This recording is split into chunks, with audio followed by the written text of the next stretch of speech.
All right, here I am at the Visger Road railroad crossing in Ecorse / River Rouge, Michigan. Now, this is another railroad crossing in, the downriver area that I decided to retour for 2023, and this one is possibly one of the most neat, weird, and also the largest crossing out of all the quad track crossings, with a whopping 7 tracks if you count this crossbuck right here. So yeah, this crossing right here is also owned by the CN Shoreline sub and the Conrail Detroit Shoreline, and there is no CN Flat Rock because it splits up after Mill Street. So this is what you're going to get for today. And this crossing is right next to the River Rouge yard, and oddly enough was not documented by Owens 32 in the past. So yeah, and there was a local switching around here on the repair track. So I'm gonna go ahead and hopefully get this done before it comes back. So yeah, I guess with all that said, let's get on with the tour. So for the first crossing, I'm gonna start with this crossbuck right here. Now, last time I was here, this had a 1-track sign on it, but they replaced it with a yield sign, which is weird. Here's crossbuck 1, and here's crossbuck 2. The first one was like mounted on a telephone pole. You can see this goes on like a spur track. So yeah, that right there is the first extension to this crossing. Now let's go on to the actual signals. So yeah, here we are to the first signal, which is owned by the CN Shoreline sub. So for the first one, this has a Safetran base, and here's the emergency information, the dot number for the CN Shoreline side, and the dot number is 867600Y. And there isn't anything else on the mast. It's a pretty old scratched up one. And for the gate mechanism, this has a Safetran gate mechanism featuring some Ricoh LED gate lights and a wing guard, as you can see. And for the lights, this has 2 pairs of Safetran 12x24-inch daylight LEDs sitting on a Safetran light bracket. And for a bell, this has a low-pitch Siemens electronic bell. Now, one thing worth mentioning is the fact that these 2 gates, since I guess they're so far apart, this gate rises all the way up, and then this one, rises up. It's a huge delay between the 2 tracks. Quite weird, but I guess that's what they had to do to cope with it. And also, the bell shuts off when the signal's deactivated. Yeah, that too. Typical CN Flint sub wiring, am I right? And also, CN Flint sub bell wiring. Yeah, and oddly enough, I see a dot tag on that little gate over there for that little track, and there's also a Whalen Vortex, it looks like, siren right there. Pretty neat. So yeah, moving on to the next signal. So for this one, this has a Safetran base, older generation. This is probably like the 70s mast, since it has the Louisville, Kentucky lettering on it. And here's the emergency information, the dot number once again. And up there used to be an older dot tag, but they took it out.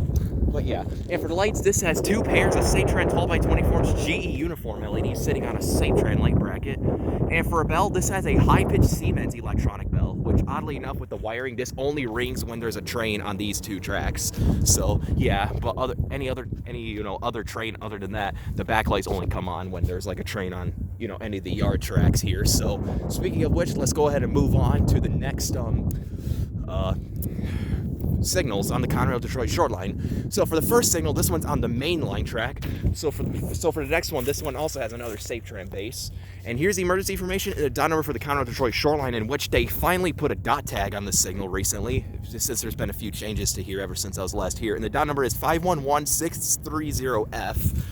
Yep. And then for the lights, this has 2 pairs of RRSC 12x20-inch dotted LED lights sitting on a Safetran light bracket. Now, Solliot Road has some of these as well, which is pretty cool. And I thought they were Western Colt and Hayes, but somebody told me that they're RRSC, which is pretty cool. But yeah, and for the bell, this has a General Signals Type 2 electronic bell. Now, I believe that these signals were like an early 2000s or like a mid 2000s install due to, many of the outdated equipment here. Well, it's not outdated, but it's old, quote unquote.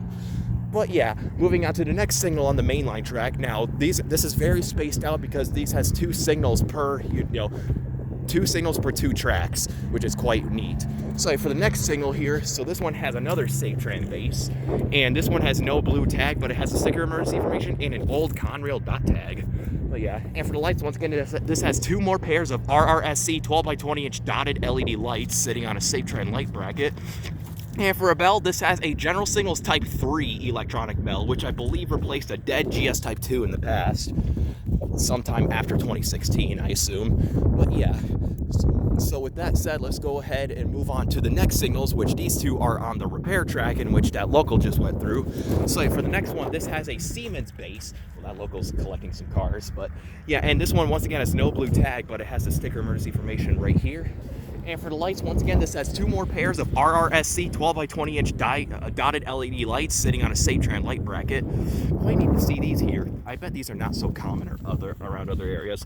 And for the bell, this has another General Signals Type 2 electronic bell that's all beat up. But yeah, we just heard, since that train down there is just lurking around, but we'll catch it again once it comes back through, if it does. So yeah, let's go ahead and move on to the next signal, which is also on the repair track. As you can see, there's the sign, repair track 90 Visger. So for this one has a ceramic base, and there's no blue tag on this one, but there's a sticker emergency information right there. And for the lights, this has 2 more pairs of RRSC 12 by 20 inch dotted LED lights sitting on a Safetran light bracket. And for the bell, this has another General Signals Type 2 electronic bell. You know, pretty standard, although there isn't much bell variation, but this is still definitely a unique crossing to walk around and whatnot. Here is signal number 7. Yep, signal number 7, and this one is on one of the Conrail storage tracks that they hardly use. So for this one has another ceramic base, and once again, no blue tag, but here's a sticker emergency information. And for the lights, this has 2 more pairs of RRSC 12 by 20 inch dotted LED lights sitting on a Safetran light bracket. And for the bell, this is the unknown part. This has a General Signals electronic bell of some sort, but we haven't heard of it. It's kind of a mystery. It's either a Type 1, Type 2, or maybe a Type 3. So yeah, we haven't heard it because due to the fact that Conrail doesn't really use this track. But yeah, because it kind of cuts out after over there. You can see where the grass is. So yeah, so with all that said, let's go ahead and move on to the final signal of this crossing, which is the Conrail Detroit Shoreline gated signal. So for this one, this has another Safetran base. And here's the emergency information, the dot number, once again, the blue tag, and you can see the sticker one on the gate arm itself, and one over here underneath the gate mechanism. And speaking of the gate mechanism, this has another Safetran gate mechanism with some more Rico LED gate lights and a wing guard. And as you can see, the gate striping is pretty faded on this one. Well, this one doesn't have a wing guard, but you can see one of the gate lights are just hanging, hence why they're upside down. That one's upside down seemingly. So yeah, and for the lights on this one, this has 1 pair of RRSC 12 by 20 inch dotted LED lights, and this has 2 pairs of RRSC 12 by 20 inch dotted LED lights sitting on a Safetran light bracket. Well, this one up here has the Safetran Daylight LEDs in them, which is quite weird. But while the back ones have their own dotted LEDs. And for the bell, once again, this has another General Signals Type 2 electronic bell. Quite neat stuff, I have to say here. You know, I like all the RRSC lights, gives it quite a lot of character. So yeah, that is all there is to show. Here is the relay case for the Conrail signals and the relay case for the CN Shoreline signals. So yeah, with all that said, let's go ahead and take a look at the track view. Looking down at the yard, down there is heading north towards more the River Rouge and Detroit area. You can see that local over there that we just caught earlier. And eventually we'll find yourself in Detroit and Pleasant Street, in which I toured a couple months ago. But yeah, that's looking at the yard and the repair track. Now let's go ahead and look down south towards the main line. So down there heads towards Soliot Road, Mill Street, Emmons Boulevard. You will find yourself in Wyandotte eventually. You can see a couple of interchange tracks and signals and all that good stuff. So yeah, let's go ahead and take a look at the view for the other mainline track. So you can see down here, there's an interlocking signal, actually 2 interlocking signals for the CN Shoreline sub. Pretty neat stuff, I'd say. And then down there you can see Soliot Road and Mill Street. And yeah, as you keep going south, you'll find yourself in Wyandotte.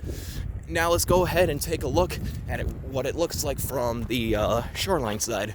So you can see right here, like I said, this is the weirdly wired signal. Now also, speaking of the wiring, one thing worth mentioning about that gated signal is the fact that it's wired wrong. The backlights on that signal turn on no matter what. So I don't know if that's done on purpose or they were just lazy, but I guess that's what it does. Maybe just for distance reasons. But you can see here's the southern view on the shoreline sub. You can see a couple of default yellows and reds further down towards Emmons, and down there heads towards Pleasant Street and whatnot. Eventually towards the River Rouge and Detroit area. So yeah, that right there is all I got to show for today. So this right here was the Visger Road, or Visger Road, railroad crossing in Ecorse, Michigan. Visger or Visger, one of the two. But yeah, I guess with all that said, over and out.